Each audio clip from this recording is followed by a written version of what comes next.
నేను మారను, నేను ఇంతే.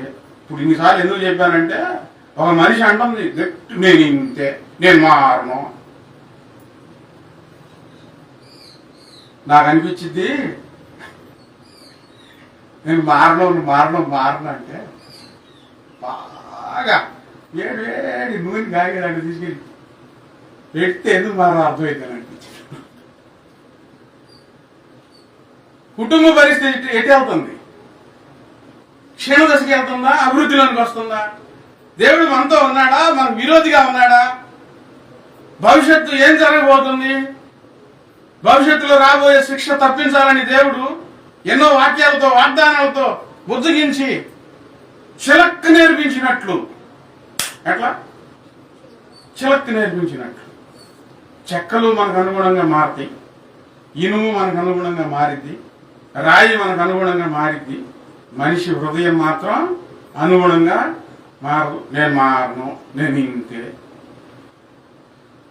చిలకలకు నేర్పిస్తే మాటలు నేర్చుకుంటాయి, అవి మాట్లాడతాయి, చక్కగా మాట్లాడతాయి.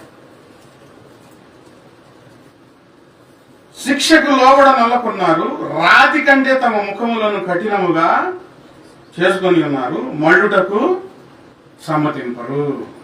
దేవుని వైపు మళ్ళటానికి చిన్న చిన్న బలహీనతలండి గట్టిగా ఓడ్చుకుంటాయి. నా వల్ల కాదు, నేను ఇలాగే ఉంటా. ఏది ఎంత క్షీణించిపోతా ఉన్నా కూడా మనసు మార్చుకో అంటే నేను మార్చుకోను. ఆయన రోడ్డు మీద నేను అట్లా బండి చూశాను, సిగరెట్ తాగుతూ దగ్గుతున్నట్టు,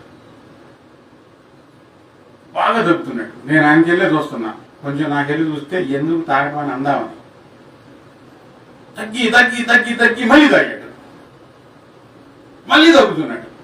ఇప్పుడు ఆయనకన్నా అవగాహన రావాలిగా.